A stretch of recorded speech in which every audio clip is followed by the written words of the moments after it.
Uma vez, bom dia, né? Que bom estar com vocês aqui, mais um sábado, né? A gente pensa até que vai demorar, mas passa bem rápido. Quando a gente vê, a gente já está aqui de novo. E acho que vai ser bem bacana, assim, essa manhã. Eu e a Jennifer, como mediadora, assim, a gente conversou bastante sobre os textos, né? Acredito que também quem vai apresentar, a Sara e a Débora, também sei que já fizeram algumas discussões sobre eles, e o grupo também, acho que vai ser bem bacana essa troca, né? Lembrando dessa intenção da gente ir trocando mesmo, e falando do que a gente percebeu quando a gente lê o texto, relacionar com alguma experiência que a gente possa ter, ou tirar as dúvidas também que a gente tem, né? Que a ideia é essa, a gente conhecer mais os textos e aprender sobre o tema, aprender juntos, né? Por isso que é o grupo de estudos, né? Então, sem aquela coisa de, alguém já sabe melhor sobre o assunto, não. A gente está todos aqui para aprender e eu acho que essa que é a riqueza, assim, desse grupo, desses debates, né? Dessa proposta. Isso a Jennifer acho que queria falar, né? Bom dia, pessoal. Espero que todos estejam bem. Então, eu queria ver com vocês se todos fizeram o tema de casa, que era ler os 2 artigos, né? Eram 2 artigos curtinhos, um de 8 páginas, outro de 12. Então, se vocês conseguiram ler, vai ficar bem mais fácil a discussão hoje, né? Porque nos dá embasamento e é sobre eles que a gente vai conversar e compartilhar. Todos conseguiram ler? Acho que sim, não, talvez, não deu tempo, faltou luz. Mas Ou se então tiver alguma tá. dificuldade também, né? Em relação Isso, ao isso. acesso, enfim. Exatamente. E assim, ó, as meninas vão apresentar, vão compartilhar, né? Mas o momento que vocês quiserem interferir para fazer algum comentário, para fazer alguma pergunta, fiquem à vontade. Como a Fábio falou, como todos os colegas falaram no outro encontro, é para a gente entender o texto juntos. Então, se ficou algo que não deu para entender, o que a autora quis dizer naquele momento, vamos trazer essa discussão, vamos trazer novos olhares, tá bom? Era isso. Não sei se agora passamos a bola para as meninas. Eu vou só apresentar primeiro, e daí também o pessoal sinta-se à vontade também, se tiver alguma dúvida, alguma coisa, vai chamando aí, tá? Então, assim, hoje o nosso encontro, né, como a Jennifer falou, são 2 textos.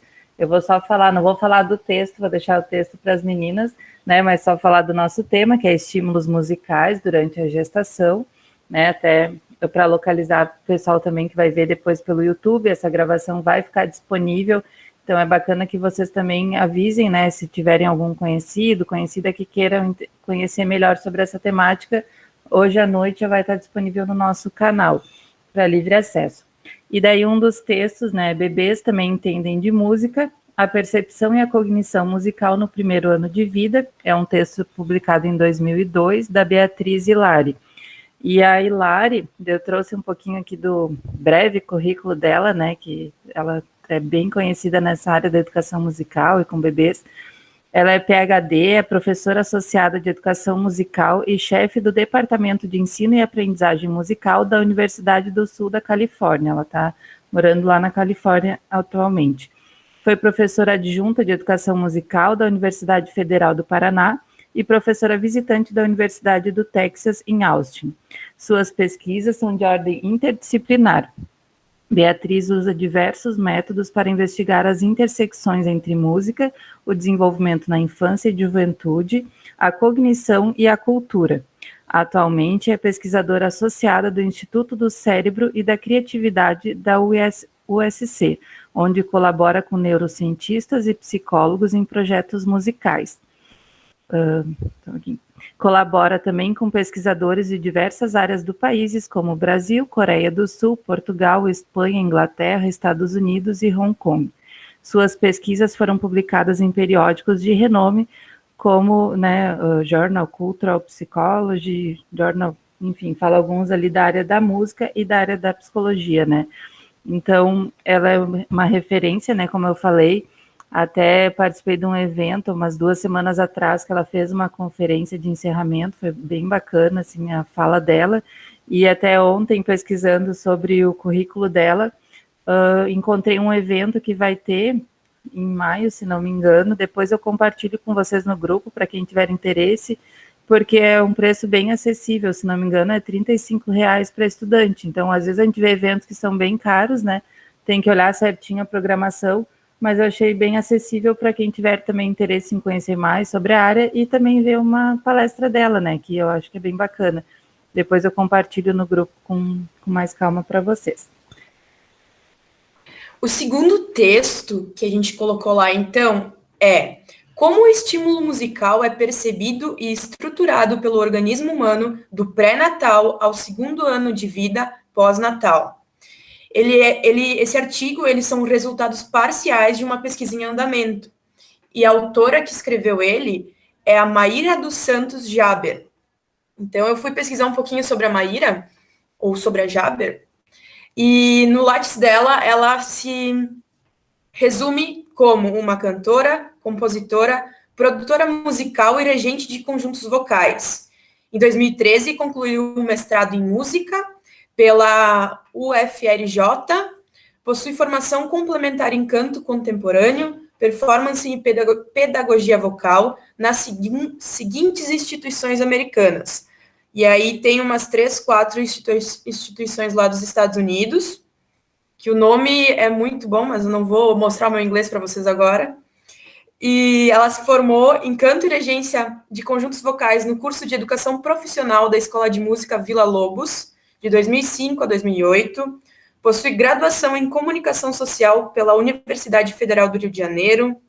Trabalhou como produtora musical do evento Jornada Mundial da Juventude no Rio de Janeiro, em 2013. Desenvolve um trabalho solo como cantora, atua como professora convidada da Universidade Estácio de Sá desde 2011, onde ministra workshops de técnica vocal para os alunos da disciplina de técnicas de oratória. Ministra regularmente cursos livres de técnica vocal e formação musical no Brasil e Estados Unidos. Então, também é mais uma autora que está atuando de forma internacional. Então, vou passar a bola ali para as meninas. Aí, o grupo, né, seria o trio, na verdade, a Débora, a Sara e a Edilene. A Edilene teve algum problema pessoal que não vai poder participar dos encontros, mas depois ela vai assistir, participar conosco dessa forma. Então, quem vai fazer o encontro hoje é a Débora e a Sara. Vamos passar a bola para elas. Qualquer coisa a gente vai comentando. Oi, gente, bom dia. Eu sou a Sara. E eu vou começar a compartilhar aqui com vocês daí. Daí a Débora se apresenta enquanto eu vou compartilhando a tela. Oi, Thiago. Então, bom dia. Meu som tá bom? Tá. Bom, então, como as meninas já apresentaram, né?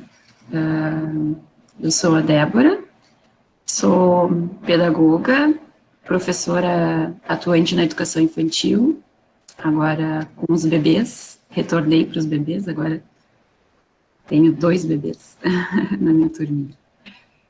E para dar só um parecer, assim, né, sobre a leitura dos 2 textos, né, foi para mim bem importante, assim.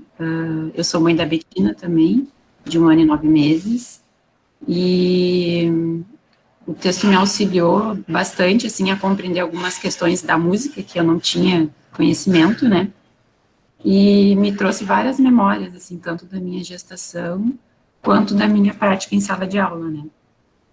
Então, foi bem interessante. Então, ao longo do texto, a gente vai trazer alguns exemplos, né, do meu cotidiano, para reforçar o que as autoras estão estudando e vem trazendo, né, porque ambas se referiram que os estudos e as pesquisas são bem recentes, assim, novidade, né, então ainda tem todo um trabalho a ser realizado em relação à questão dos estímulos musicais, né, para esse período pré-gestação e pré-natal e pós-natal, né.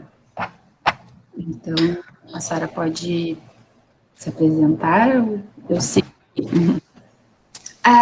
Não sei se vocês conseguem, se vocês podem me confirmar que vocês estão conseguindo ver. Sim, está aparecendo. Sim. Tá. Então, só vou me apresentar, né? Eu já tinha me apresentado no outro encontro, mas enfim, eu sou aluno de licenciatura e estou no 3º semestre. E bom dia a todos. E, enfim, a gente vai fazer um resumo dos artigos. Foi uma experiência bem legal, os artigos, assim. É um tema que me interessa bastante. E eu espero que a gente consiga trazer um pouco para vocês de uma forma sucinta e objetiva, né? Tudo que a gente aprendeu com esses artigos. Aí aqui a gente colocou os artigos que lemos, né? Como vocês já tinham, como vocês trouxeram já. E aí a introdução, que daí a Débora vai começar. Bom, então a gente fez meio que uma mescla dos dois textos para a gente poder apresentar, que tem assuntos bem comuns, né, sendo que tem umas diferenças, né. Então a gente iniciou trazendo essas imagens, assim, né, como o texto refere, né, que sempre quando se remete à questão de estímulos musicais, nesse período, se remete às questões do ninar, né, então tem muito essa questão dessa imagem, né? E historicamente falando, a autora traz também referências do uso da música desde a Grécia Antiga, né? Então, Platão já citou, né, relações a isso, né, essas referências. Então, não é algo tão novo assim, né? As canções de Ninar, estão presentes em todas as culturas também, e é algo bem importante, assim, que tem mostrado, né, pelas pesquisas, o fato de estar estudando isso, né. E também a autora traz ali questões dos efeitos sedativos e curativos também, né, que isso vem ao longo da história também percorrendo, né, essas questões do uso da música, né. E sempre tem associado as questões ali da música com o sono e as questões do entretenimento, né. Então, a autora ali, elas usam bastante referencial teórico, né, para estar embasando as pesquisas, e isso é bem importante, assim, para mim, pelo menos, foi bem importante, porque como eu não sou da música, né, ter conhecimento desses teóricos é bem importante para depois tu poder também te aprofundar mais no conteúdo, né. Pode passar, por favor. A gente fica bem à vontade aqui para conversar, se vocês quiserem alguém contribuir alguma questão. Acho que é bem uma conversa, assim, né? Eu levei para, não uma apresentação formal, assim, mas um diálogo, né? Então, vocês fiquem bem à vontade, se alguém quiser fazer alguma contribuição. Débora, só um comentário. Isso, acho que a ideia é essa, a gente ir falando, quem quiser comenta no chat, daí aos poucos a gente dá uma paradinha, vê os comentários do chat, ou quem quiser levanta a mão e fala também.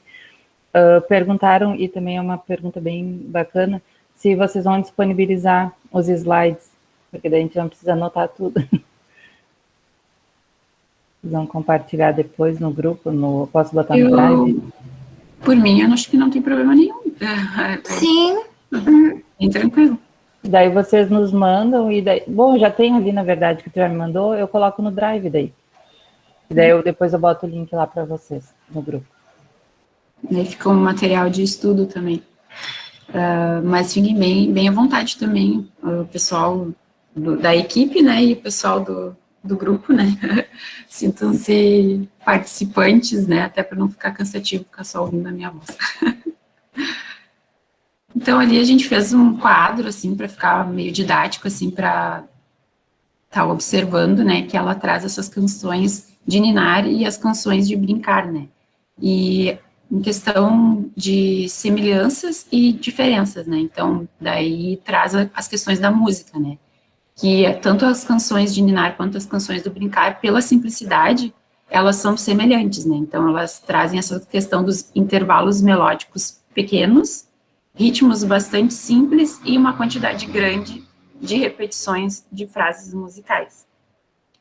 E na questão do andamento, que daí teria uma questão diferente, né, que as canções de ninar, ela tem uma característica de ser mais lenta, né, porque tem a questão ali do acalmar, do sono, né, e já as canções do brincar, elas tendem a ser mais rápidas, né, apresentam jogos de palavras, sugestões de movimentos corporais, que auxiliam a percepção auditiva e o desenvolvimento da coordenação motora, da sociabilidade, da linguagem e da musicalidade do bebê.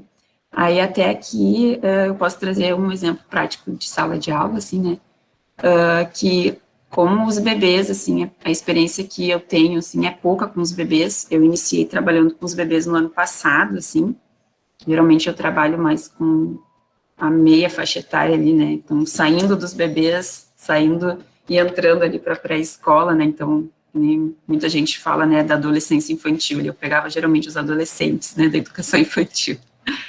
Então, eu estou tendo essa experiência agora com os bebês. Ano passado eu comecei trabalhando, né, e como é essa questão do gesto, né, das canções, como é importante para eles, assim, tá associando as questões da música também, né. E até essa contribuição dos profissionais da música, né, para estarem contribuindo nessa parte, né, porque vocês têm mais entendimento, né, tem mais cajado, digamos assim, no assunto, né, porque eu achei bem interessante, assim, e eu com a Betina, assim, minha filha, né, as canções de ninar, geralmente a gente faz aqui várias, né, desde as mais que são de brincar, assim, mas daí a gente muda e faz bem devagarinho, bem tranquilo. Agora, a última música que ela aprendeu, assim, que tá na boca, assim, é a do Caicai Balão, né? Então, a gente canta ao longo do dia, e aí é o Caicai Balão gritando, né, durante o dia. Daí, quando chega de noite, assim, às vezes ela começa a cantar, sabe? Daí a gente muda e começa a cantar bem baixinho. Aí, tipo, de manhã, ao longo do dia, ela faz com a mão o sinal, né? E aí faz bem rapidinho. Daí, de noite, né, quando ela começa a cantar, eu tipo, ih, vai começar o Caicai Balão agora na madrugada. Então, vamos cantar bem baixinho. Daí a gente faz bem baixinho, né, e o movimento bem baixinho. Ela fica ali deitada e fazendo o movimento bem baixinho, né? E essas experiências, assim, para mim, têm sido bem interessantes, assim, e tendo esse referencial teórico também, para mim tem me auxiliado bastante a compreender melhor, né, essas questões até do desenvolvimento infantil. Alguém levantou a mão aqui. O Tiago levantou a mão primeiro. Pode ir, Tiago. Tá, eu só queria primeiro comentar e depois questionar, botar uma questão no ar, assim. Primeiro comentar que a Débora falou do Caicai Balão, dá uma procurada, o Alexandre Levy, ele tem uma música que é variações sobre o tema popular brasileiro, eu acho, né? Que ele fez em cima da Caicai Balão, seria legal, eu lembro que do e-book tu queria trabalhar com música, né, música erudita e tal, seria uma ideia legal também para tu se utilizar, e até para brincar com a Betina. Mas o questionamento que eu queria trazer olhando essa parte aqui, por exemplo, né, eu queria jogar para todos os colegas, principalmente quem participa do grupo aqui e não é da área da música. Por exemplo, ele fala de intervalos melódicos pequenos. Vocês têm noção do que é um intervalo melódico pequeno?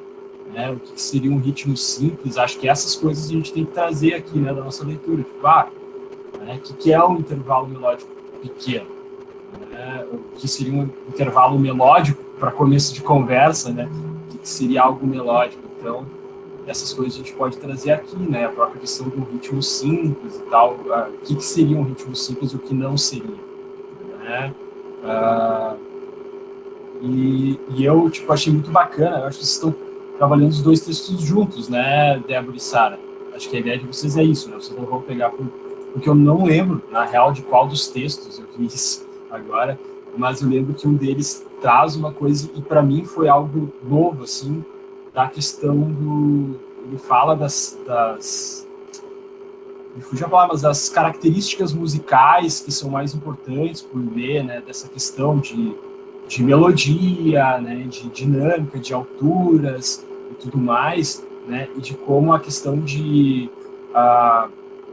para ela, a questão da altura, ela não é tão complexa, né? Antes, tipo, no pré-natal e também nos primeiros meses de vida, né? Ela não é tão Thiago, importante. já conceitua a altura enquanto tu comenta aí.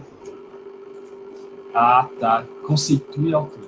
É o próprio intervalo melódico. O que é altura, né? Na música, o que é altura, ela não tem a ver com volume, com força. Mas a altura tem a ver com afinação. Então, uma altura mais alta são notas mais agudas, né? Uma altura mais baixa seriam notas mais graves. Né? Tipo um lá, grave, baixo, lá, agudo, né? Alto. E um intervalo melódico pequeno, né, seria o quê? Eu cantar notas que não façam uma extensão muito grande, né, de notas. Então, não vou começar cantando lá, lá, lá, e pular, dar um salto muito grande. Né? Então, vai ser a melodia, geralmente, ela está no cantar, né? São as notas que a gente canta. Então, né, por exemplo, cantar o cai, cai, balão, né? Ele é um intervalo melódico que não vai dar saltos muito grandes, e de uma forma simples. Então, acho que era isso só que eu queria contribuir. Eu me perdi na real do que eu estava falando. O que eu ia comentar era justamente isso que o Thiago falou, né?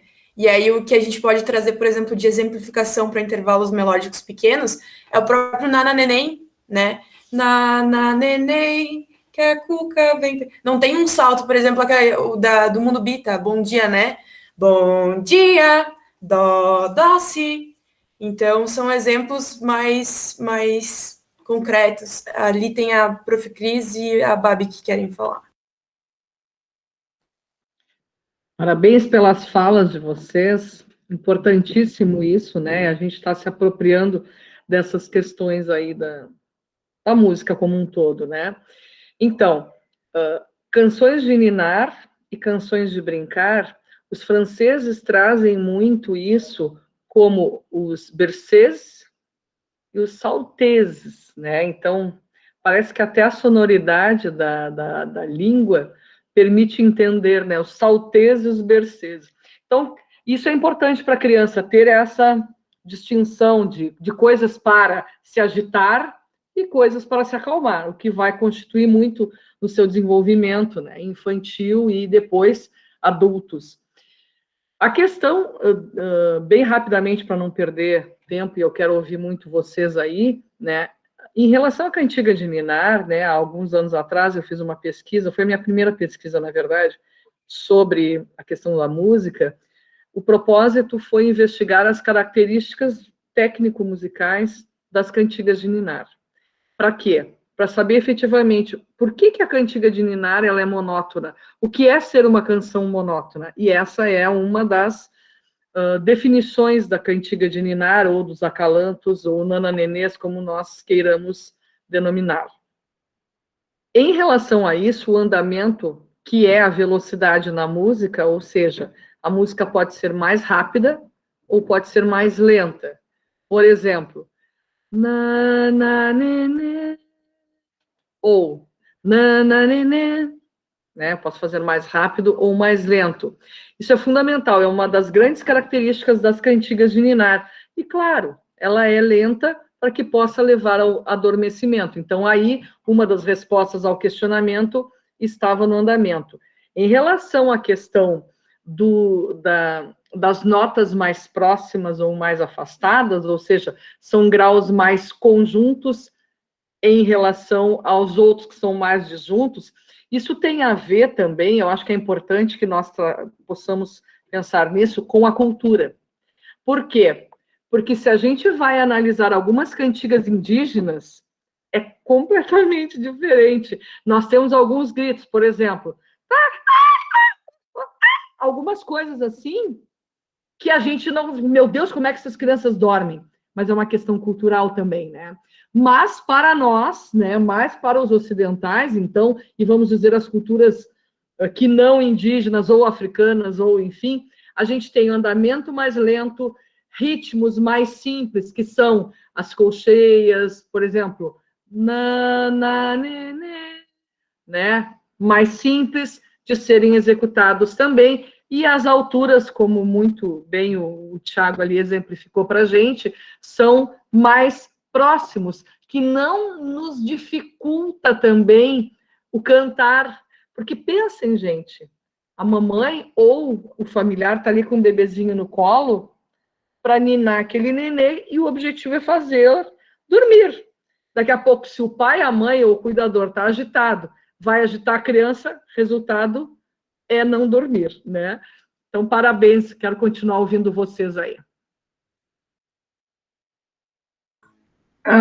Surgiu ali uma pergunta da Adriane, e eu já estava levantando a mão porque eu queria falar um pouco sobre isso, que é sobre os conteúdos propriamente ditos da música, e que eles, querendo ou não, fazem alguma interferência nessas sensações que a gente tenta buscar nos bebês. Então, tanto na gestação, quanto depois eles nascidos, né, e ao longo da vida dessa criança. Uma das coisas que ela não comenta especificamente aqui nessa parte, que esse é o primeiro texto, mas ela vai trazendo algumas referências ao longo depois. Ela fala sobre harmonia, ela fala sobre a melodia, ela fala sobre as percepções, primeiro dos sons um pouco mais graves, depois passa-se para um entendimento um pouco maior dos sons agudos, enfim. E isso também vai indo ao decorrer da criança, tanto na gestação quanto depois, né, enquanto ela vai crescendo, enquanto ela vai, né, evoluindo, tanto mecanicamente quanto, né, mentalmente, para ela conseguir compreender isso. E uma das coisas que eu quero trazer até para o questionamento do grupo, assim, é sobre as tonalidades dessas músicas. Claro que daí aqui nós estamos falando um pouco mais sobre as questões de conteúdo propriamente dito de música. E que é uma tonalidade? Ela comenta, então, um pouco sobre as escalas maiores, um pouco sobre as escalas menores, e como o bebê consegue, ele já nasce além daquilo, né? E isso também entra nessas músicas de ninar e de brincar. Não estou dizendo que todas as músicas são feitas dessa forma, mas estou dizendo que há uma probabilidade das músicas menores, das músicas de ninar serem em tons menores, porque buscam esse momento um pouco mais de intervalos menores, sem muita busca por um agudo, sem muita busca por um distanciamento maior. Então, as músicas de brincar, elas me parecem, tá? E aí eu trago isso, questionamento, se vocês também têm essa percepção, que elas são sempre em um tom maior, para despertar essa alegria, para despertar esse movimento um pouco mais acelerado, né, do bebê. E aí eu queria saber o que vocês acham sobre isso, né, e o que vocês têm para dizer sobre isso. Eu havia levantado a mão e vou aproveitar então a oportunidade, Bárbara, com esse teu comentário, né?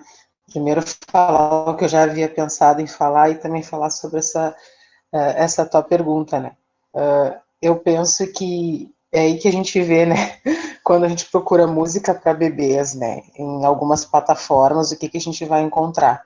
A gente vai, às vezes, encontrar até músicas conhecidas de diferentes gêneros e épocas, mas tocadas no violino, tocadas no piano, né, de uma forma mais lenta, aquela coisa bem suavezinha, né, e aí hoje a gente encontra todas as músicas que a gente imagina, até das que a gente mais gosta, talvez, né, na versão baby, na versão bebê, tem MP Baby, tem vários estilos, que o que a gente vai perceber são essas características que o pessoal da música destacou aqui, né, dessas características da música em si, que a gente está aprendendo agora o que significa quando a gente lê essas palavras e esses termos, né, mas é como a prof. Cristina disse mesmo, como é legal esses elementos culturais, né, porque quem foi que disse que é assim que se ensina numa criança? A gente já tem isso internalizado em nós, a gente já tem isso de que determinadas canções nos provocam determinadas coisas, e aí já entrando no que a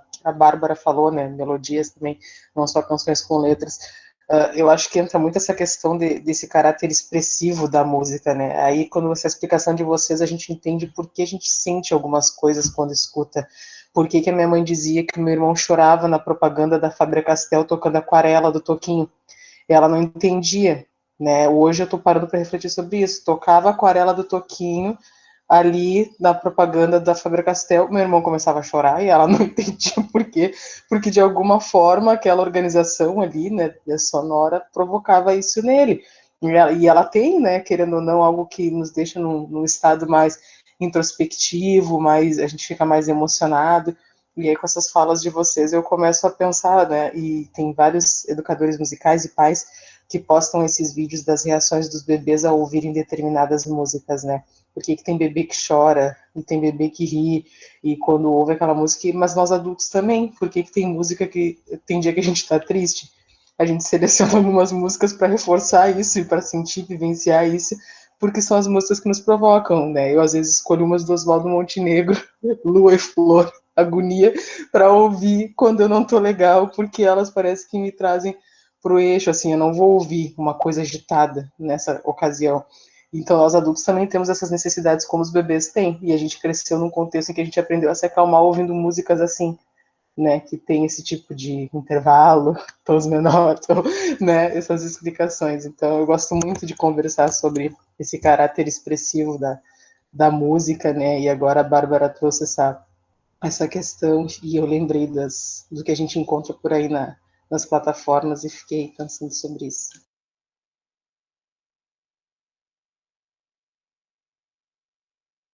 A Cris queria falar também, Cris? Só dar um dado, então, já que foi perguntada, né, a questão do modo maior ou modo menor. Na minha pesquisa, então, em 61 cantigas que foram coletadas com pais, mães, etc., etc., 80,33% são do modo menor, desculpa, do modo maior, ou seja, 49 canções.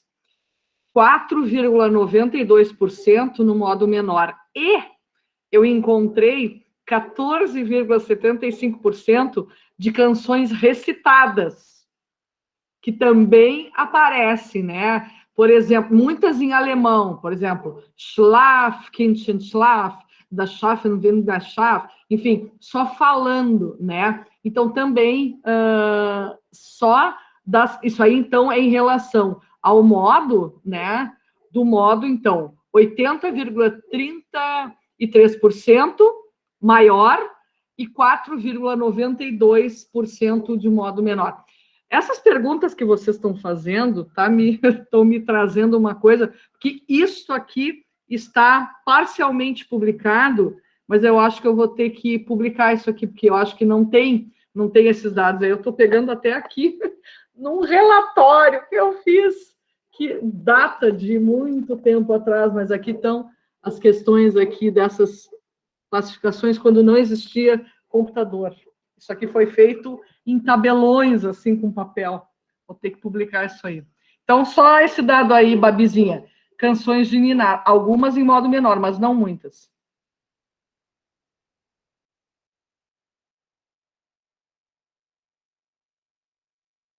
A Alessandra quer falar? Oi, gente, bom dia. Eu queria só contribuir com vocês uma coisinha, como é mais uma conversa, né? A gente está aprendendo, então eu queria tocar nesse assunto. A gente fala muito das canções de ninar, né? A prof traz muito pra gente isso também, e ela também trouxe pra gente um pensamento, né, dos benefícios da música clássica para os bebês também, né? E isso era um tema, gente, que eu não conhecia, e eu queria muito compartilhar isso com vocês, porque as músicas clássicas, elas também têm, né, o mesmo poder das canções de ninar, né, porque ela calma, ela relaxa o bebê, e então quanto mais cedo introduzir as músicas clássicas, também tem muitos benefícios, né, no desenvolvimento dos bebês, das crianças, né. Então é só para botar esse comentário meu, assim, que eu estou pesquisando mais a respeito. Eu achei bem interessante essa parte, estou estudando um pouco sobre isso, porque era uma coisa que eu não sabia, tá bom? Então era essa a minha contribuição. Acho que a Débora pode continuar. E lembrando, eu coloquei ali no chat, né, que a gente vai ter um encontro mais específico sobre as canções de ninar, mas é bom que a gente vá trazendo esses questionamentos, e a gente recém está no útero materno ali, no iniciozinho das músicas. Olha quanta coisa a gente tem para conversar também nos próximos encontros, né? Então, acho que é isso que é o bacana, essa troca. E bem pertinente, né, que o Thiago trouxe essas questões mais musicais, né, e que surgiram vários comentários em seguida, porque, por exemplo, eu também não sou da música, a gente acaba lendo e passando, assim, mas às vezes não entendeu mesmo. Então, como vocês, né, a Carol até colocou ali no chat, de dar exemplos, né, que daí vocês trouxeram vários exemplos, a gente consegue compreender melhor também nesse sentido. Fábio, e tem a questão assim, né, por exemplo, melódio, melodia é uma palavra que ela é do popular. Tipo, melodia, tu ouve falar, mas como o texto está tratando de uma forma mais técnica, a gente tem que parar e ir atrás, né, para ver o que significa no contexto do texto.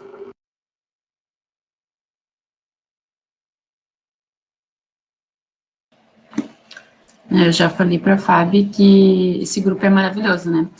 E reforço a colocação, porque realmente quando tu lê pela primeira vez, tem vários termos ali da música que eu ficava pensando, né? Meu Deus, o que é isso, né?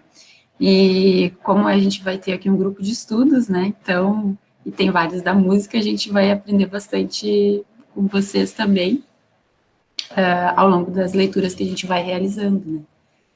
Então, como vocês já perceberam, o assunto, ele é muito, desencadeia várias outras questões, né? Então, esse grupo não percam os próximos encontros. Mas vamos seguir em frente, então. Então, ela traz ali sobre as questões do ambiente, né, do útero, né, e as questões do bebê. E começa falando sobre a questão do desenvolvimento, né, que a gente sempre ouve, né, como é importante conversar com o bebê, cantar para o bebê, né, e em muitos momentos, assim, se a gente for parar para ver, tem várias questões, várias pessoas se colocam assim, tipo, mas como é que eu vou conversar com a minha barriga aqui, né, tipo, será que vai entender, sabe, tem muito essas ideias, assim, tipo, tem que ser a questão do silêncio também para o bebê, né, então, durante muito tempo se pensou que o útero, ele não tinha som, né, e com as pesquisas que foram realizadas, as autoras trazem, eles começaram a perceber, e através de instrumentos, né, fazer esses testes e verificar que tinha som, sim, né, então o bebê, ele já está inserido no ambiente sonoro desde esse ambiente ali dentro do útero, né, então ele já está inserido nesse momento, né, nessas questões da música. E aí, sobre o desenvolvimento humano, né, a autora traz que a partir do 22º dia de gestação, começa a estar esse desenvolvimento, desenvolvendo o ouvido humano, né, e que a partir da 32ª semana, ele vai estar já completo, né, e também as questões ali que a autora traz sobre as questões das frequências, né, sobre as questões também dos sons do coração, das batidas do coração, e durante as questões até da placenta também, né, enfim, são vários elementos, né, o nosso corpo, ele tá em funcionamento, né, e o bebê tá ali dentro junto contigo e tá ouvindo tudo e sentindo tudo, né, e em relação a essas questões do som e da fala, né, como é importante a gente conversar com o bebê ali dentro desse momento, e depois, quando o bebê nasce, eu vou trazer um exemplo logo em seguida, de como que tem essa questão dessa memória, né, em relação a esses momentos. Então, é muito, muito importante que se faça isso, né, e que se tenha essa quebra de pensamento de que ele não vai entender. Não, ele está entendendo, né, ele está entendendo tudo, né, e está sentindo tudo que tu passa durante a tua gestação, o bebê, ele está sentindo, até mesmo as tuas próprias reações ali. A Carol trouxe as questões da música, né, o bebê também vai sentir enquanto tu está alegre, quando tu estás triste também, né. Então, acho que alguém levantou a mão aqui.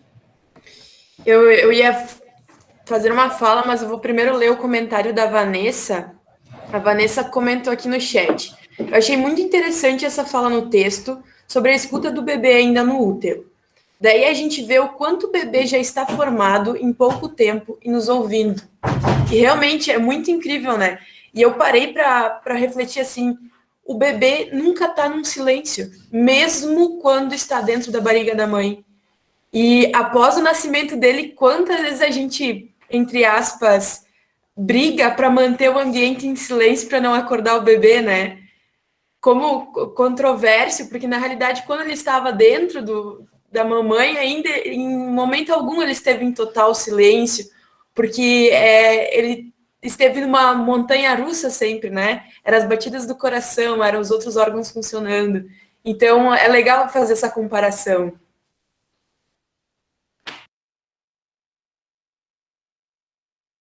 Eu trouxe também para ilustrar que tem esse livro Bebê e a Música.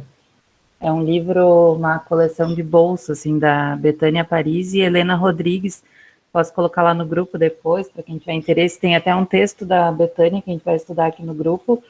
E daí só umas falas rápidas, assim, do texto, né, que fala da questão do útero, né, que é uma sinfonia de sons, que é o primeiro auditório humano, né, ela traz isso, que até no evento que eu participei, né, que ela era uma das organizadoras, eles falaram que hoje em dia não se fala mais o feto, fala o bebê no útero, né, porque justamente por essa concepção, né, que o bebê não é uma tábula rasa quando está dentro do útero, ele já é um bebê, já tem essa percepção. E daí tem uma fala dela aqui que diz: a voz materna é o único estímulo sonoro propagado no útero com pouca ou nenhuma atenuação de intensidade, pois sua transmissão ocorre duplamente, tanto pelo ar, externamente, quanto pelas estruturas do corpo da mãe, internamente. Então, quantos estímulos, né, quantas sensações, quantos sons que esse bebê está escutando, e também trazendo, claro, né, um pouco da minha pesquisa, dessa importância, né, da relação mãe-bebê também desde a gestação, né, e com certeza agora vai ter mais falas sobre isso, mas só para ilustrar. Eu vou pedir para a Sara, se ela puder. Bom, eu vou terminar esse aqui e daí depois eu peço para a Sara parar a apresentação e aí eu vou mostrar para vocês um vídeo para ilustrar sobre essas questões assim e a reação do bebê, né? Então, pode passar para o próximo que daí eu falo e daí depois eu transmito. Só um minutinho, Débora. Eu não quero interromper, mas o Thiago está com a mão levantada, tá? Ah, perdão. Diga.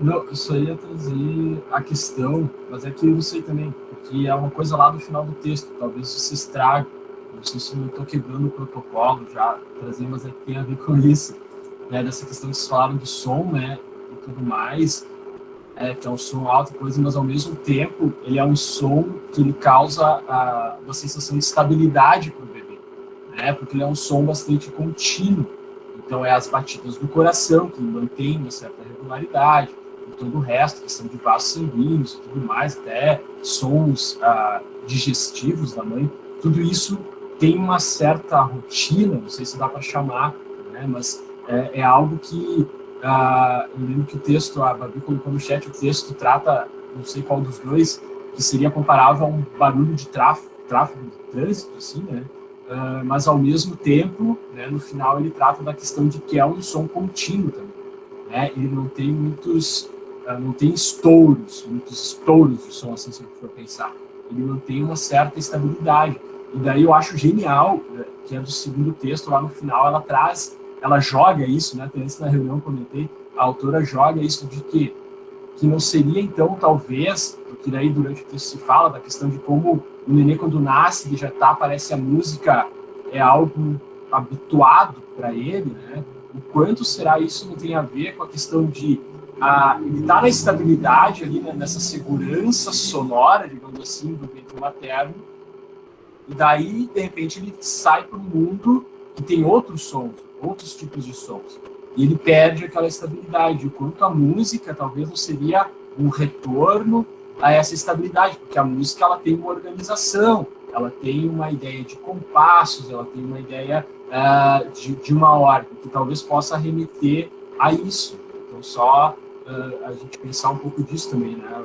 Eu achei muito legal isso, é uma coisa que está na minha cabeça, assim, agora, remoendo, assim, né? Que sacada que pode ter, não sei se ela deu continuidade em algum outro texto, essa ideia dela,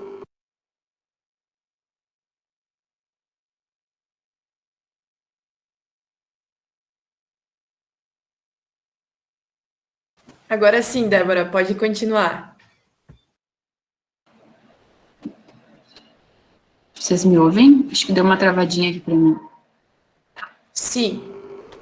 Eu perdi um finalzinho da fala do Thiago, acho. Acho que trancou a minha conexão. Então, a gente vai ter alguns exemplos e vai trazer aqui, como o pessoal já falou aqui também, né, que a questão, ao contrário do que muitos pensam, né, os bebês, eles não são passivos, né, e então tem toda essa questão do reconhecimento da voz materna e até mesmo das histórias, né. Uma das coisas que o Thiago trouxe ali, até acho que foi a Bárbara que falou, né, sobre as questões das comparações, né, e essas questões que os bebês estão sendo expostos desde o ventre, depois tem uma memória, né, e ao longo do texto ela vai falar sobre essa questão da memória e também depois um pouco sobre a questão da memória a longo prazo. E aqui, agora eu vou pedir para a Sara parar um pouquinho a apresentação, e aí eu acho que eu vou mostrar para vocês aqui um exemplo. Ela é minha prima, e ela ganhou o bebezinho dela. E, no caso, quem vai aparecer no vídeo é o irmão dela e o Enzo. Esse é o Enzo. Então, eu pedi permissão para ela poder mostrar para vocês. E esse momento foi dentro do hospital, e o meu primo, o Rafael, cantava pro Enzo, né? E essa era uma das canções que ele cantava. E aqui vocês vão ver deixa eu ver o volume. Vocês vão ver as reações que o Enzo teve, né? Vai voando, contornando a imensa curva, norte e sul, pinta um barco a vela branca navegando. Nos convida a ir ou chorar, nos colorirá. Como tu tio te canta, nenê. Não quer despierta. Here comes the sun. Here comes the sun.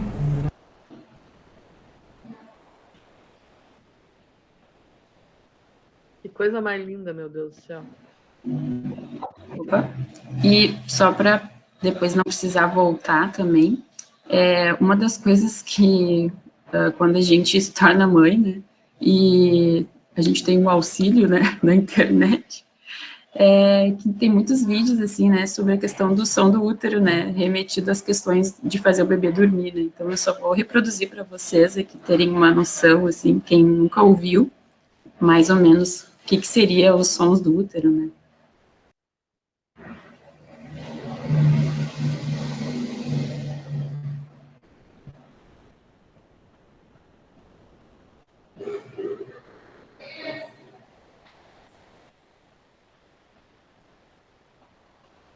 Vocês conseguiram ouvir? Não. Não?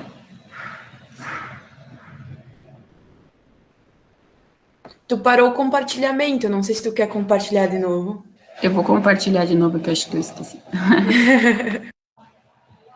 Só para aproveitar, para não depois ter que pedir para a Sara parar de novo.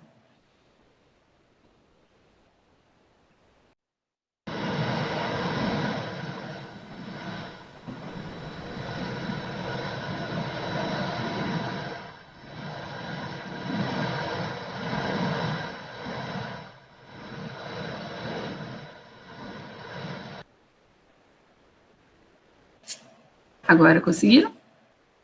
Sim, sim. Então, só para dar uma ilustração, daí agora a Sara, quando que a Sara coloca de volta, eu vou comentando aqui.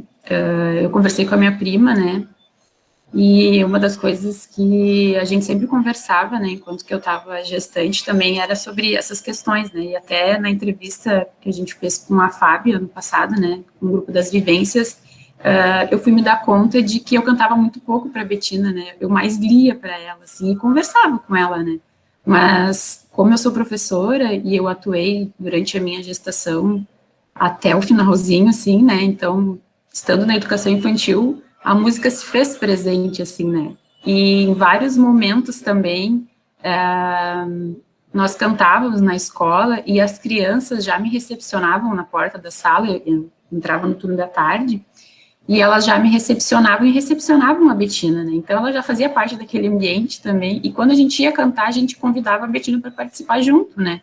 Então, de certa forma, depois eu fiquei remetendo e lembrando isso, acho que isso eu não contei para a Fábio, mas depois eu fiquei pensando, realmente, eu em casa, talvez, em momentos assim, somente eu e ela, eu mais conversava do que cantava, mas ela estava num ambiente musical já também, devido às questões da escola, né? E era muito engraçado as reações, né? Os chutes, né? Principalmente depois quando começou. E ali para trazer a questão ali da Patrícia, que é a minha prima, né? Ela disse que ela sempre cantou para ele, né? Tanto para o Enzo quanto para o Gael, que é o outro filhinho dela. E ela disse para mim que até hoje tem uma canção que ela canta, que ela disse assim que não tem uma letra, assim, sabe? Mas que ela canta para eles e que em momentos que eles querem se acalmar, eles pedem para ela cantar. E ela disse que ela cantou durante toda a gestação, assim, e até depois, quando eles nasceram, né, ela usava aqueles sling, né, que daí tu fica bem próximo ao peito e aos batimentos do coração, acalmava eles, e até hoje o Gael tem, acho que 4, se não me falha a memória, o Enzo tem 7, e até hoje ela diz que eles pedem para ela nesse momento, assim, né, e ali quando ele nasceu, ali vocês viram ali as reações, né, enfim, na internet tem outros exemplos, mas eu quis trazer um exemplo mais próximo, assim, porque às vezes a gente não sabe o que é verdade e o que não é verdade, né, então esse exemplo é um exemplo bem real, assim, né, para ver como é que foi as questões das reações do bebê, né, então, para trazer essa questão da memória também, né, e da importância, né, desse vínculo, a questão de acalmar o bebê quando ele escuta a voz materna, né, até mesmo do pai, né, se o pai esteve presente também, né, nessas questões, o quanto isso é importante, né, e como o bebê, ele está inserido nesse contexto, e quanto isso é importante, né, então, todas as questões que a gente já vem colocando, já vem conversando, né, eles, de fato, não são passivos, né, eles são bem ativos, isso sim, né. Não sei se alguém gostaria de fazer alguma colocação, e aí a gente pode dar sequência. Bom, então, até agora trazendo essas questões das percepções e da cognição musical, né, no primeiro ano de vida. Agora a gente vai começar a entrar mais na parte da música mesmo, né, e então tem bastante essas questões que a autora traz sobre essa transição entre a vida intrauterina para extrauterina, né, então eu que sou mãe, né, e eu percebi isso na prática, né, porque realmente tu ficava naquela concepção e até os familiares, né, não faz barulho, nem vai dormir. Não, né, pelo contrário, né, então, tipo, esse ambiente sonoro, esse ambiente silencioso, assim, não auxiliava em nada, né, e eu muito trouxe essas questões dos sons do útero, né, para esses momentos de estar acalmando, né, para estar a questão do sono ali também da Betina ali, né. E até hoje, assim, um lugar onde ela dorme, assim, que acho que a minha mãe acha assim, nossa, que absurdo, né. A gente fica na sacada, muitas vezes, né, eu fico na sacada com ela ali e tá passando, eu moro na avenida, né, então tá passando tudo que é barulho, digamos, né, não vou dizer barulho, né, mas sons urbanos, né, para usar agora um contexto mais musical, assim. E realmente ela dorme muito mais, talvez até mais fácil do que se eu ficar dentro de casa onde não tem nenhum som, né, e trazendo as questões da música, o quanto essa continuidade também vai ser importante, né, mas não quero me alongar aqui também. Então, aqui ela traz ali uma citação ali, né, de um autor, que a experiência musical existe porque somos capazes de reconhecer, diferenciar e classificar o que existe ao nosso redor, por meio da categorização. O mesmo acontece com os bebês desde o útero. Então, olha o quão importante dentro do útero ali, e esse momento pós, né, uterino também, o quanto o bebê está aprendendo e quantas coisas estão acontecendo, né. Pode passar, por favor. Então, agora nós começamos a entrar sobre as questões ali das percepções de alturas musicais e os contornos melódicos. Ali no terceiro trimestre de gravidez, né, os bebês aí preferem a escuta com a mais facilidade das notas e os sons graves, né, que nós já conversamos um pouquinho anteriormente, né. A partir dos 6 meses, eles começam a ter essa capacidade de ouvir os sons agudos, né, e nos 2 anos, a audição para os agudos semelhantes à de um adulto normal. Então, os contornos melódicos são importantes porque carregam o afeto da fala materna e também das canções de ninar. Aqui eu faço uma abertura, se alguém tem algum conceito aqui que alguém não tenha compreendido também, a gente pode retomar aqui, o pessoal pode nos dar esse auxílio, né? Que eu estou aprendendo essas questões da música, eu estou aprendendo. Eu acho que é interessante colocar nessa parte que a questão da melodia não é só a melodia musical, né? A nossa própria voz é melodia, é vibração sonora, né? Então, quando ela traz ali o afeto da fala materna, é a melodia da voz da mãe, né? E isso é muito interessante, porque eles conseguem categorizar a voz da mãe dentro da barriga ainda. Isso reforça a ideia de que o bebê não é um ouvinte passivo. Isso é muito interessante, né? Porque quando a gente iria pensar que aquele serzinho dentro da barriga conseguiria categorizar sons, né? Porque até anos atrás, o bebê nascia, o pessoal enrolava ele para ele não se mexer muito, evitava ir na claridade por causa dos olhos, evitava o barulho por causa dos ouvidos. Então, olha como a vida realmente já inicia dentro do ventre, né? Então, é muito bacana essa parte.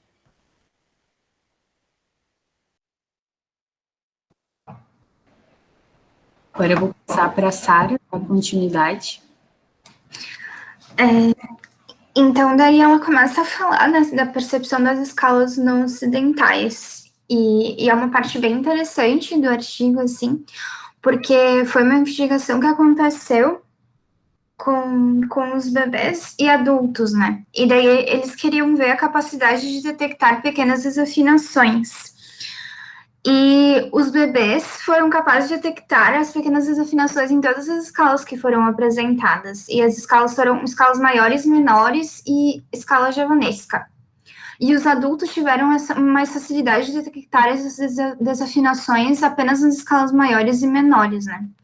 E daí a autora fala, né, como a aculturação é um fator preponderante no desenvolvimento musical, e a aculturação com relação à música seria essa formação de esquemas musicais e mecanismos, né, que para interpretar a música, assim. Mas ela também fala de como a gente não pode negar que os bebês têm uma predisposição a entender música e a perceber música de uma maneira, tem essa facilidade, né, exatamente por terem estado nesse ambiente tão musical, assim, e que nem o Thiago já falou, que elas apresentam no artigo isso, né, que por terem estado nesse ambiente tão estimulante e do nada eles saem para um ambiente que tem muitos sons, a música acaba sendo esse lugar de, ok, esse lugar aqui eu conheço, isso daqui é estruturado, é organizado, e isso daqui é um local no qual eu posso me guiar de uma forma mais organizada, né? Então, mas é importante entender que para que isso continue se desenvolvendo, a criança precisa ter essa aculturação e ter uma ação sobre a música, né? Quanto à percepção harmônica, elas trouxeram, né, e com o referencial teórico que elas têm, que antes mesmo de completar um ano de vida, os bebês já conseguem fazer essa distinção entre acordes consonantes e dissonantes, né? E eles preferem escutar acordes consonantes. Aí, eu não sei se vocês sabem consonantes e dissonantes. Eu acho que pelas palavras já dá para ter uma noção do que são, assim. E também eles falam que os bebês, eles têm certas preferências, né? E a gente vai falar sobre isso depois também, que eles são exigentes, assim, que nem a gente já falou várias vezes, eles não são passivos e só existem vegetando no mundo até completar, sei lá, 3 anos de idade, 4 anos de idade, que é quando a gente acha que eles começam a ter consciência do mundo, assim. Não, eles têm certas exigências, assim. E eles têm preferências por harmonias simples em oposição àquelas que são demasiadamente complexas, né? Exatamente por não terem certas coisas desenvolvidas ainda, de certa forma, às vezes não conseguem interpretar agudos, enfim.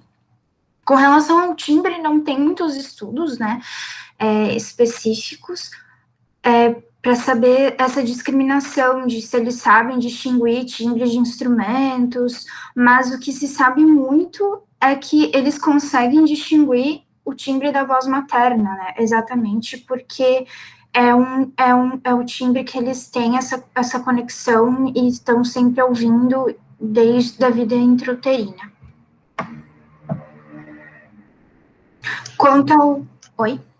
Sara, eu vou aproveitar então a respiração para troca de slide e vou comentar a questão da aculturação, né? A gente já vê em diversas áreas assim da pedagogia a importância de apresentar elementos de outras culturas para as crianças desde bem cedo, justamente porque aí depois já se tornando em algo mais complexo, né?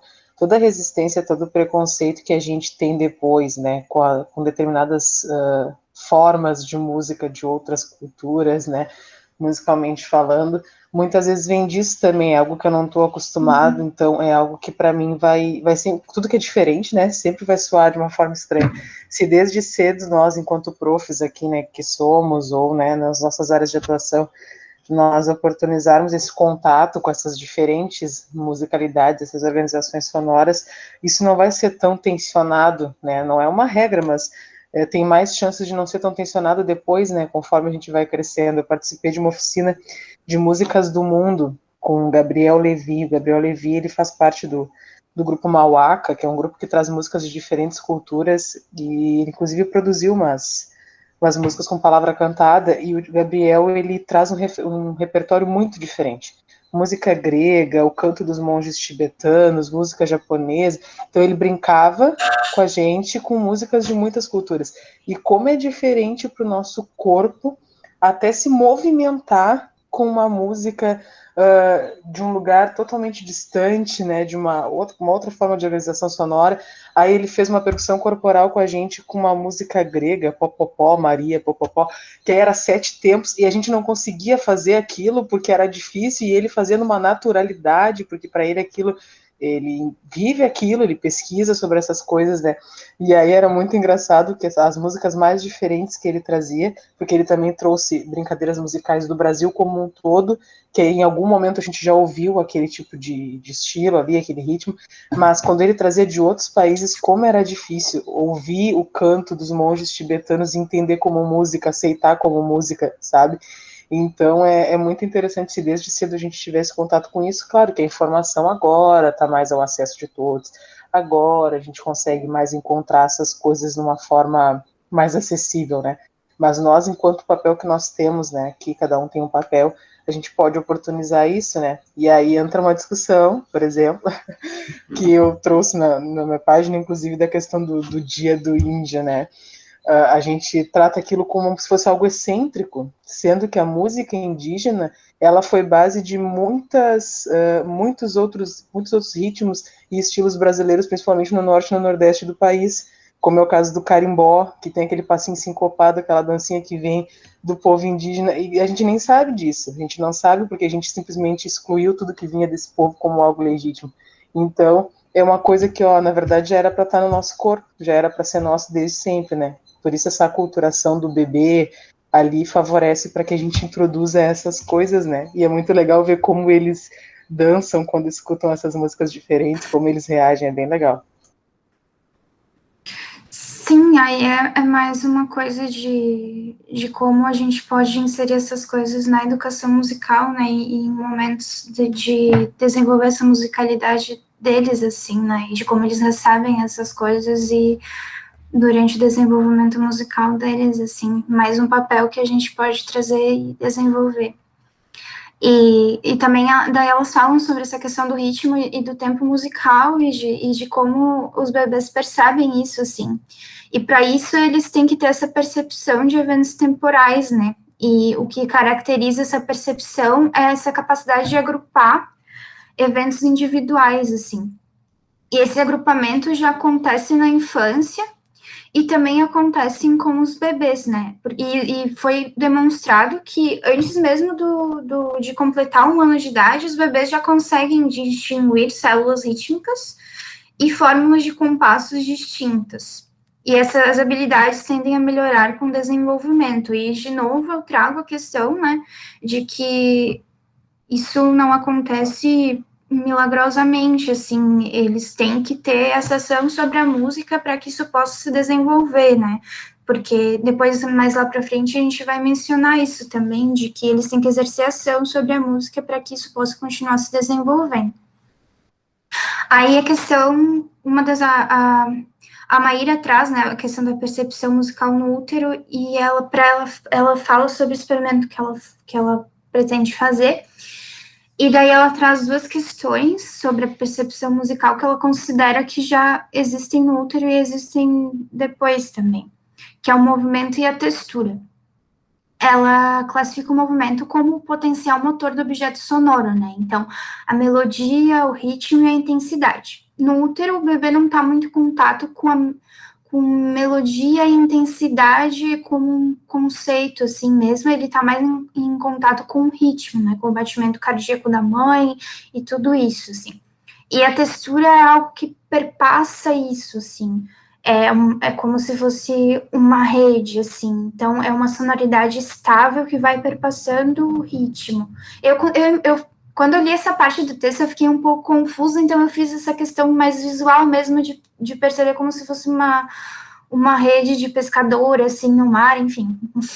Mas é uma sonoridade estável, é o timbre, algo que perpassa esse ritmo. E daí, com essa junção do movimento e da textura, ela elaborou um quadro de atividades. E daí, para essa experiência, ela fez com bebês de 6 a 24 meses, que ainda não tinham sido submetidos, né, a um processo de musicalização formal. E como é uma pesquisa com seres humanos, né, os pais têm que assinar o termo de consentimento livre esclarecido para apresentar ao comitê de ética. E daí, essas atividades foram divididas em 2 sessões, e cada sessão tem 2 atividades. Na primeira sessão, é a questão da percepção do som e movimento, né? Então, na primeira atividade, ela colocou 4 alto-falantes na sala, e todos voltados para o centro. E daí, o bebê é colocado no chão, no centro da sala. Ela toca um trecho musical em cada um dos alto-falantes, e vai passando, esse trecho musical vai passando de um alto-falante para o outro, assim, se movimentando pela sala. E com essa atividade, ela tem o objetivo de observar se o bebê vai perceber que esse som está mudando de espaço, assim. Na atividade 2, ela canta um trecho musical, e enquanto isso ela vai realizando movimentos com os bonecos, né, movimentos que condizem com o som que ela está cantando. E o objetivo da atividade é ela observar se o bebê vai conseguir associar esses movimentos melódicos que ela está fazendo com os movimentos que ela está realizando com o bonequinho. Na sessão 2, é a questão da percepção da textura, então. Na atividade 1, ela apresenta para o bebê vários instrumentos percussivos, como tambor, chocalho, e em seguida o som de um dos objetos vai ser tocado no alto-falante. E o bebê vai ser colocado diante desses instrumentos que ela apresentou anteriormente. E daí, com isso, ela quer perceber se o bebê vai identificar que instrumento que promoveu o som que está sendo tocado no alto-falante. Na atividade 2, ela apresenta diversos objetos, como garrafa PET de naturezas diferentes, assim, e mostra para o bebê as diferentes sonoridades que cada um pode produzir. E depois o bebê fica livre para interagir e experimentar os sons desses objetos. Aí, o som de um objeto vai ser tocado no alto-falante, e o objetivo dessa atividade é verificar se o bebê vai conseguir identificar que objeto desses proferiu o som que está sendo tocado no alto-falante. Então, que nem o Thiago tinha falado, com questão a tudo que a gente mencionou aqui, a gente consegue perceber que o bebê encontra na música características que fazem ele experimentar de novo essa sensibilidade sonora que ele tinha no útero materno, né? E isso pode explicar, então, essa predisposição que o bebê tem para processar esses sons musicais. Porque quando é muito assim, que nem a gente mencionou anteriormente, né? Ele sai de um ambiente seguro, quentinho, agradável, onde nada pode tocá-lo, e do nada ele está num ambiente externo, cheio de ruído, com um monte de gente falando com ele, gente que ele nunca viu, rosto, várias pessoas novas, e do nada ele escuta a voz da mãe, que é uma voz que ele já conhece, do nada ele escuta uma história que contavam para ele, e ele lembra daquilo. Então, são momentos, a música e esses momentos de memória são momentos nos quais ele volta ao útero materno e consegue organizar os pensamentos e voltar, assim, para esse ambiente seguro. E como eu tinha citado antes, é importante que a criança exerça essa ação sobre o som, produza música para aprender a codificar e decodificar mensagens musicais, né? Porque tem muita gente que fala, porque na minha casa eu toco música para o meu filho o dia inteiro. E isso é importante para que a criança tenha esse contato com a música, mas a gente precisa colocar ela em contato com instrumentos. Não precisa dar um violino para criança de 6 meses, né? Mas colocar ela em contato com instrumentos de acordo com a idade que ela tenha. E colocar ela para produzir música, para exercer ação sobre a música, para ela entender que ela pode sim fazer música, né? E Sachs, que é um autor maravilhoso, que escreveu sobre musicalidade, neurologista incrível, que infelizmente já morreu, ele falou, né, que na ausência de incentivo ou estimulação, talentos musicais podem não se desenvolver jamais ou então desabrochar mais tarde na vida, né? Se a criança não tem contato com essa musicalidade no começo da vida, talvez ela vai ter contato mais tarde, né? Mas o quão interessante é, desde o começo, a gente poder apresentar isso para ela e ela poder desenvolver isso com mais facilidade desde o começo, né? Que nem da mesma forma com línguas, enfim. E para Howard, né, as faculdades humanas tendem a permanecer adormecidas e precisam de estímulo para que sejam despertadas. Então, é nessa linha, assim, nada vai ser, porque os bebês têm predisposição, então, beleza, não preciso colocar o meu filho em contato com instrumentos e nem colocar ele num programa de musicalização, por exemplo. Não, é interessante que essas coisas sejam feitas, porque mesmo que eles tenham essa predisposição, isso pode muito bem não ser desenvolvido, né? E aí, com relação à memória musical de longo prazo, esses estudos são bem raros, assim, principalmente com bebês, né? E porque tem pouquíssimos profissionais especializados com isso, e às vezes é difícil trabalhar com bebês de 6 meses, até 6 meses também, então é um pouco difícil perceber e estudar isso, assim. Existem poucos programas que trabalham com isso, mas existem alguns estudos recentes que são baseados em um estudo lá de 1993. E nesses estudos, eles perceberam que os bebês conseguem lembrar uma música familiar por 2 semanas. Eu fiz umas anotações aqui, só deixa eu olhar. E eles também conseguem lembrar de palavras contidas em histórias ouvidas por 10 dias após um período de 2 semanas, né? E a memória musical de um bebê de 7 meses pode se estender por até 3 semanas. Mas é interessante lembrar aqui da repetição, né? As coisas precisam ser repetidas para que eles lembrem. E também precisam ser coisas idênticas, né? Não tem como ficar mudando melodia, ritmo, letra, porque aí o bebê não vai se lembrar do que foi apresentado a ele. E como eu falei antes, os bebês são exigentes, né? Então, essa questão do hábito de cantar para acalmar ou entreter os bebês já existe em várias culturas, né? É uma coisa presente em várias culturas no mundo inteiro, assim. E é uma coisa interessante até, porque às vezes a gente pode usar isso para apresentar para os bebês outras culturas, né? Uma coisa que temos todos em comum.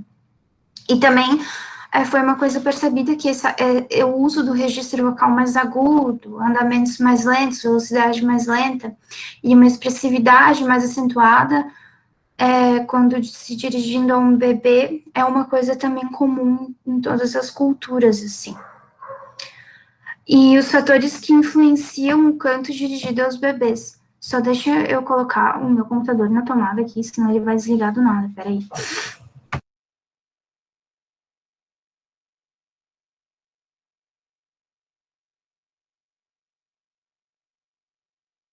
Voltei. Não sei se vocês querem falar alguma coisa. Sara, acho que tu dá uma continuidade, porque a gente está com 10 minutos ainda, né? Tá. Estamos se encarregando ao final e ainda temos alguns avisos, tá? Tá. E aí também foram observados esses fatores que influenciam esse canto que é dirigido aos bebês, né? Então, os estilos das canções, os contextos nos quais essas canções estão sendo utilizadas e também o sexo do bebê influencia bastante as canções que os pais cantam para os bebês. Aí, eles investigaram o canto de pais e mães de bebês de 6 a 9 meses e perceberam diferenças, né? A mãe canta com maior frequência e canções infantis e simples e estereotipadas, provavelmente porque essas canções foram cantadas para ela quando ela também era criança e bebê, e foi uma coisa que permaneceu na família, né? Pais cantam com menor frequência e cantam vários estilos, incluindo canções que são destinadas a adultos, comerciais de televisão e canções inventadas. Aí também, por talvez não ter tido esse contato com essas músicas, essas canções de brincar, canções de ninar, enfim. Foi percebido, então, que essa questão é mais uma coisa da mãe com o bebê do que com o pai com o bebê. Essa questão das canções infantis são mais uma coisa da mãe e da criança, assim, do bebê. Agora eu vou passar para a Débora, de novo.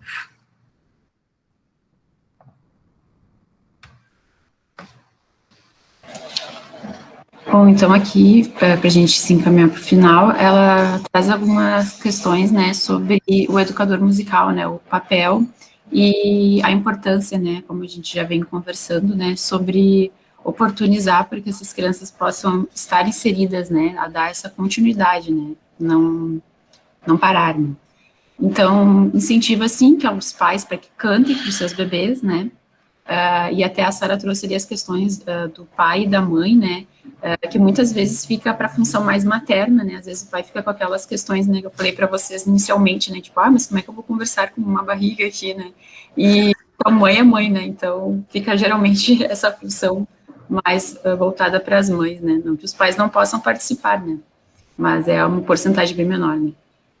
Então fica com essa questão de conscientizar, né, de tudo isso que nós trazemos aqui, né, a gente sabe um pouco, né, agora quando começa a estudar, a gente começa a ver quanta coisa importante tem, né, sobre essa questão da educação musical, né, então de estar oferecendo esses programas, né, de estar oferecendo essas vivências, né, os projetos que foram realizados, o quão é importante esse projeto que vocês, do Grupem, do Artcid, né, quanto ao UERGS, né, tem feito isso, né, e está atingindo essas famílias para que tenham conhecimento, né, porque a gente, de forma mais leiga, assim, a gente até sabe, assim, né, de cantar, né, aquela coisa da cultura, mas a gente não, de uma forma mais teórica, né, não consegue compreender o quão importante é, né, agora, tendo essas oportunidades, assim, a gente começa a ter essas percepções, né, e até mesmo ela traz sobre as questões de utilizar os repertórios que nós temos conhecidos, né, e incrementando novos repertórios, né, de estar fazendo essa jogada, né, com os repertórios conhecidos e outros, né.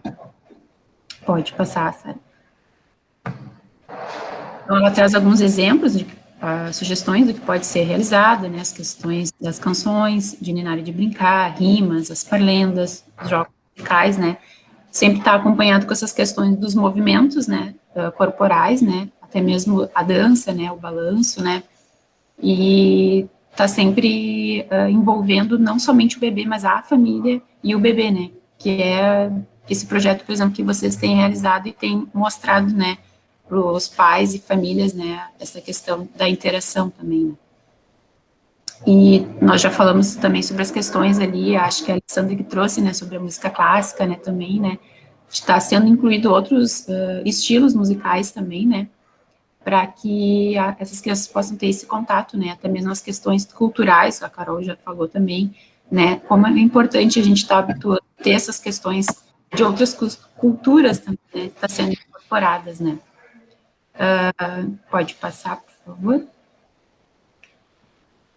No texto ali, no primeiro texto, ela traz algumas questões que não são respondidas, né, e a gente traz elas aqui para deixar o gostinho, né, de buscar mais e estudar mais, né, que são as seguintes: quais os efeitos das experiências musicais pré-natais no desenvolvimento musical infantil? Algumas delas, elas já responderam, nós já conversamos aqui também. Será que os bebês expostos a muita música durante a gravidez são mais atentos do que os bebês não expostos?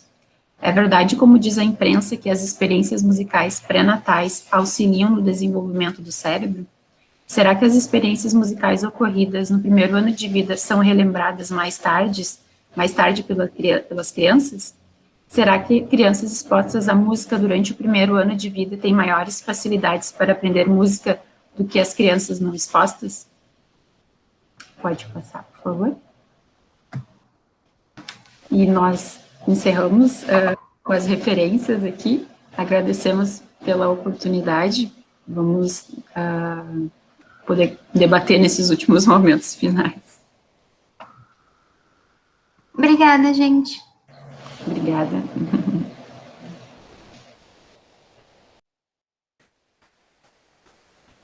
Muito bacana ficou a apresentação de vocês. Quero parabenizar e adorei os slides e os destaques e os coloridos também, que eu gosto bastante. Achei bem bacana. Já me deu ideias para os meus próximos. Eu vou ler ali no chat, que tem uma questão do Tiago, e depois a Adriane também quer falar. O Tiago botou assim: quer falar, Tiago, ou quer que eu leia? Tem uma... Eu posso falar rapidinho, até porque surgiu uma questão, quando estava sendo colocado lá, principalmente aquela coisa da percepção das escalas, né? E daí a autora falava da questão, que a criança, por causa da aculturação dela, ela percebia desafinações em algumas escalas exóticas, né? Do que a escala, né, de uma forma assim, escala maior e menor é a escala que a gente mais usa na música popular, né, e tal. Então, que os adultos não percebiam nessas escalas exóticas, né, por causa da aculturação. Só que aí eu me questiono, né, quando que começa a aculturação do bebê? Né? Porque daí, como a prof, acho que falou, a Carol também falou antes, por exemplo, o bebê lá no útero, ele já não está sendo, no ventre materno, né, ele já não está sendo culturado, né, porque ele tá, se ele nasce aqui, por exemplo, no Rio Grande do Sul, né, ou vai nascer lá numa tribo indígena, o estímulo que ele vai receber já nesse ventre não está culturando ele de uma forma diferente, que talvez a canção de Ninar, quando ele nascer, né, como foi a prof que falou que a canção indígena, ela não vai jogar do mesmo jeito do que a gente estava falando aqui, das alturas e tal, já é um outro conceito, ou seja, é outra cultura, né? E daí alguém colocou no chat, mas eu penso, e essa culturação de quando que vem? Não vem até mesmo antes do bebê nascer, né? Tipo, quando o pai e mãe estão planejando esse bebê, a cultura do pai e da mãe já também não vai influenciar nisso. A Adriane queria falar também, que ela colocou ali no chat. Sim, eu estava pensando aqui em questões de pesquisa, né, para trazer para o Tiago, onde ele possa ler e identificar coisas sobre. A gente sabe que tem uma dificuldade um pouco maior de fazer pesquisas intrauterinas, né? Então, a gente tem agora os comitês de ética que podem acabar modificando a maneira como a gente pode fazer as pesquisas hoje em dia. Então, o que a gente tem de pesquisas? Tem um pessoal da PUC, que é o grupo GENAT. Eles fazem estudos sobre as interferências que têm as culturas dentro do desenvolvimento, né? E aí o meu TCC está sendo desenvolvido em parceria com a PUC, com um estudo que eles estão fazendo sobre mães, né? A interação mãe-bebê, que é um estudo transcultural. Então, o estudo é Brasil, Itália e Inglaterra. Então, o que a gente vai querer ver com essas mães, né? E aí a relação é com depressão pós-parto, né? Qual é a diferença dessas mães no sentido de interação com o bebê? Aí, quando o Tiago diz assim, mas será que quando a gente não tá pensando lá, eu vou ter um filho, daí ele vai ser assim, assim, assado, vai fazer tal profissão, né, vai ser mais parecido comigo, não, vai ser mais parecido comigo, já tem uma interferência, né? Aí quando a gente pensa mais em alguma alteração genética, né, é perda do filho idealizado, né? Então, já lá nos processos de gestação, antes mesmo de ter o processo de gestação, já tem sim influência cultural, né? Tem influência de como que vai ser esse quarto, como que vai ser as músicas, quais as músicas que os pais vão, né? Pensando mais no sentido de musical, quais as músicas que os pais escutam no dia a dia, né? E provavelmente dentro do desenvolvimento do bebê, né? Ou da bebê, vai ter a escuta de acordo com o mês de gestação que vai estar, né? Que vocês trouxeram ali. Mas o que a gente já tem de pesquisa e que pode dizer? Que existe uma diferença entre as mães de contato com esse bebê. Algumas mães olham mais, né, o processo de, não sei se é carinho, um afeto, enfim, de interação. Isso aí, de interação com o bebê é diferente de acordo com a cultura. Então, tem algumas mães que, de acordo com a cultura, vão olhar mais para os seus bebês, mas não vão ter o contato físico. E algumas culturas que priorizam o contato físico, como para o Brasil, né? Olha como a gente é, às vezes, até meio que discriminado em outros países, porque a gente tem muita cultura de chegar, de pegar a pessoa, de abraçar, de dar beijo, né? Então, a nossa cultura é muito mais de contato físico, o que pode ser bem desconfortável para outros países quando o contato é só pelo olhar, né? Então, qual é a diferença de desenvolvimento e também de depressão pós-parto, né, entre mães que olham mais os seus bebês, né, que interagem mais através do olhar, e qual é a diferença de mães que interagem mais com o contato físico? A gente ainda não sabe, né, é uma pesquisa que está sendo desenvolvida, mas quando a gente tiver os resultados, eu posso trazer para vocês, enfim, no grupo, né, para quem se interessar, porque é uma pesquisa de doutorado. Então, ela é longa, ela é extensa, a gente também está tendo algumas dificuldades por ser online, né? Então, a gente acredita que talvez as mães que tenham depressão pós-parto, elas não tenham continuado na nossa pesquisa, pela dificuldade de encaminhar vídeos, né? Elas mesmas têm que gravar os vídeos, mas já trazendo pesquisa que tem, tá, Tiago, sobre isso, mas que é pós-nascimento. Então, a gente já pega os bebês ali na primeira semana, a gente já tem vídeos de gravação, né? E aí a gente segue até os 2 meses com vídeos dessa interação, para saber como é que é essa interferência cultural. Isso tem. Mas antes a gente fica mais assim no achismo, né? Então, nas coisas que a gente acredita que possam estar interferindo, e que provavelmente estão, que é essa questão. Como é que é o pré-natal?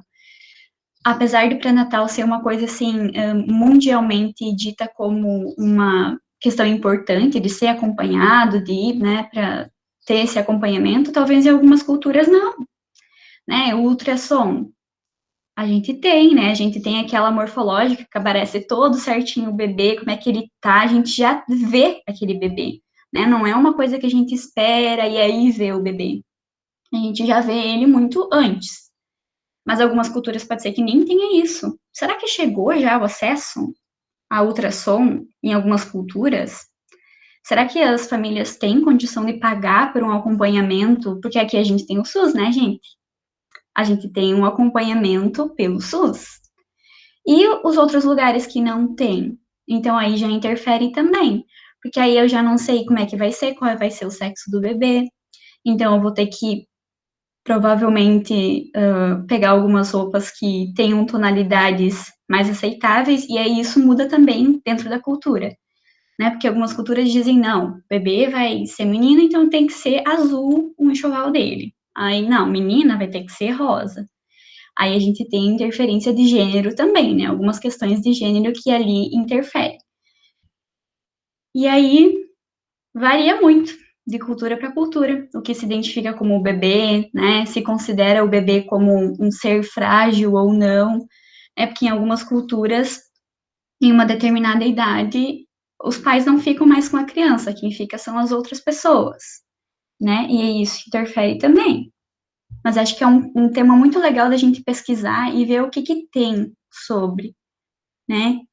E aí, a partir disso, pensar talvez uma pesquisa de consolidação, né, de verificar e confirmar, não, realmente é isso, ou até uma pesquisa nova, né, porque a gente tem pesquisas legais e que a gente tem que dar continuação para essas pesquisas, né, e outras pesquisas que precisam ser complementadas, etc.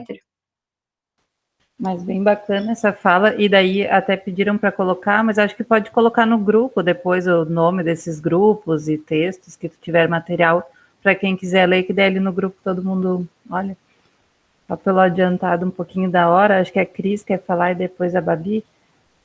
Fala, Babizinha, primeiro, pode ser? Fala, meu amor. Tá. Enfim. Não, o que eu queria contribuir com a pergunta do Tiago sobre a aculturação, eu acho que sim, ela já começa desde a gestação, quando a mãe escolhe cantar determinada música para o bebê, então ela está impondo, de certa forma, uma melodia, de certa forma, uma organização das notas musicais, né, enfim. E aí, o que eu entendi do texto, assim, é que é justamente o processo contrário, que o bebê, ele vem já entendendo tudo, e que a gente vai meio que limitando ele de acordo com a nossa cultura e com o nosso sistema musical que a gente está apresentando, sabe? Então, quando a gente canta uma música que ela está dentro daquelas 12 notas que nós conhecemos, a gente não está colocando a escala pentatônica oriental, por exemplo, dentro dessa música, sabe? Então, eu acho que esse processo de aculturação, ele vem já desde a gestação, e depois, obviamente, que ele se funde mais quando a gente apresenta esse repertório musical para o bebê. Enfim, é só isso que eu queria comentar. Excelente, Babi. Isso aí mesmo. E aí não esqueçamos que no ventre materno, o bebezinho já com poucas semanas já tem a audição. E também a questão da visão, né? Porque também isso ocorre. Então, nesse sentido, o que acontece? Todo esse processo de apropriação da cultura da nossa família, e que é a cultura local que vai estar acontecendo, a criança já vai se apropriando disso, né? E é importante, isso é importante. Posteriormente, depois ao nascimento, e mais, quando a criança mais começa a ter uma idade maior, ela também vai começar a ter contato com essa cultura um pouco mais abrangente, né? Mas é importante isso. Então, a questão da escala musical, de todos os elementos musicais, já estão ali, sendo aprendidos pelo ventre materno, a partir, né? E não esqueçamos que na física, a propagação dos sons, né? Se a gente vai pensar em onda sonora, ela se dá mais nos sólidos, depois no líquido. E a criança está ali, né, no meio líquido. Então, imaginem, e aí a gente já escutou o barulho interno aí, né, o que tem, e o som da mãe passa muito mais, obviamente, né, para esse bebê. Então, é extremamente importante. E uma pesquisa desta natureza, só para terminar, porque a gente já se avançou muito, ela tem que ser uma pesquisa multidisciplinar, né? Porque o que acontece? Nós da música, aí estou trazendo o pessoal da música, nós teremos essa contribuição em relação aos elementos musicais. É muito importante também uma pesquisa que traga a área médica. Por quê? Porque nós já temos equipamentos maravilhosos, avançadíssimos, inclusive, não sei se vocês já viram, tem crianças cantando no ventre materno, abrindo a boquinha, cantando. Então, toda essa questão a gente tem que se apropriar, mas aí é fazer uma pesquisa que envolva diversos profissionais para que a gente possa entender mais e melhor. Então, eu acredito que cada vez mais as pesquisas nesse sentido tenham que agregar várias especialidades, né? Médicas, psicológicas, sociológicas, e aí o Kramer, que é o nosso grande guru, né, nos ajuda nessas dimensões de conhecimentos, né, pedagógicos musicais. E nós temos a fonoaudiologia, né, que estuda todo o processamento auditivo também, e já tem pesquisas, inclusive da da minha conhecida lá da Matraca, que o TCC dela, Escola Matraca, Escola de Música, que o TCC dela foi sobre o processamento auditivo e a importância da música nesse processo, né, desde os bebezinhos, desde bem pequenininhos. Então é uma área que também pode contribuir, né, nesse sentido. Isso. Então, eu acho que foi bem bacana o encontro, muito proveitoso. Se deixar, a gente vai seguindo falando, mas eu acho que a gente também pode continuar no grupo, né? A ideia é que ali o grupo também seja para que sejam feitas essas trocas.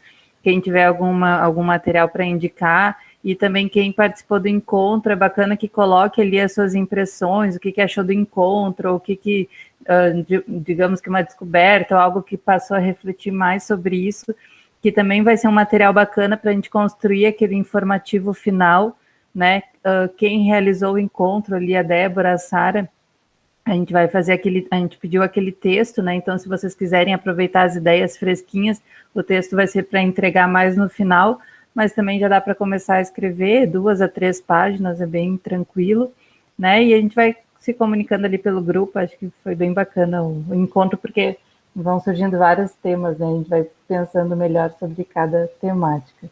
Vocês querem abrir as câmeras para a gente tirar aquele print final?